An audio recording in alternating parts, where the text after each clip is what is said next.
دوستو ایک دن ایک امیر باپ اپنی بیٹی کو ایک گاؤں لے کر گیا کہ اسے دکھا سکے کہ غریب لوگ کیسے ہوتے ہیں۔ انہوں نے ایک غریب خاندان کے ساتھ ان کے گھر اور کھیتوں میں وقت گزارا۔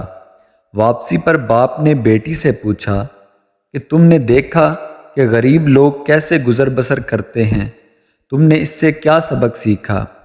بیٹی نے جواب دیا، ہمارے گھر میں تالاب ہے، ان کے پاس دریا ہے، ہمارے گھر میں رات کو برقی کمکمے جگمگاتے ہیں، ان کے پاس ستارے ہیں، ہم خوراک خریدتے ہیں، وہ خود اگاتے ہیں، ہماری حفاظت کے لیے گھر کی لمبی لمبی دیواریں ہیں، ان کی حفاظت کے لیے توکل علی اللہ ہے، ہمارے پاس انسائکلوپیڈیا ہے، ان کے پاس قرآن ہے، ہمارے جو کام ملازم کرتے ہیں ان کے دوست احباب کرتے ہیں، ہماری خوشی و غمی میں ملازم پیسے لے کر کام کرتے ہیں، ان کی خوشی اور غمی میں دوست احباب اور رشتہ دار فری میں تعاون کرتے ہیں، وہ ایک دوسرے کا احساس کرتے ہیں، جبکہ ہم بینک بیلنس کی ظرف مائل ہیں۔